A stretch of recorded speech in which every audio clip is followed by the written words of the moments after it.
জমকালো আয়োজনের মাধ্যমে অনুষ্ঠিত হয়ে গেল ভারতের বিশিষ্ট শিল্পপতি মুকেশ আম্বানি ও নীতা আম্বানির কনিষ্ঠ পুত্র অনন্ত আম্বানির জন্মদিনের পার্টি, যেখানে বসেছিল বলিউড তারকাদের মেলা। গুজরাটের জামনগরে বন্তারায় বসে এই আয়োজন।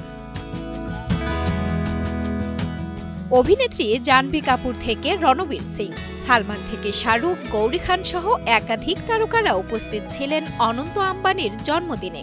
একাধিক তারকার উপস্থিতিতে যেন সত্যি তারার মেলা বসেছিল। ৩১তম জন্মদিনে অনন্তকে শুভেচ্ছায় ভরিয়ে দেন বলিউডের তারকারা। শাহরুখ খান বার্তায় লিখেন, ভালো কাজ করে যাও, ইতিবাচক বিষয়কে সমর্থন করো, সুস্থ ও সুখী থাকো। একমাত্র স্মার্ট সিটি বসুন্ধরা, আধুনিকতায় এক ধাপ এগিয়ে।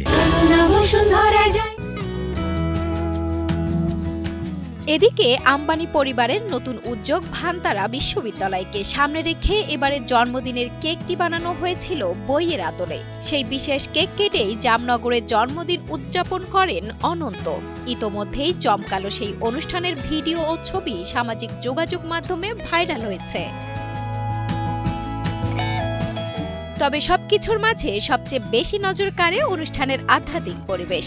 আম্বানি পরিবার ও অতিথিদের প্রার্থনা ও ভজন অনুষ্ঠানে অংশ নিতে দেখা যায়, যা নেটিজেনদের মাঝেও বেশ সাড়া ফেলেছে। সানজানার সাথী, কালের কণ্ঠ।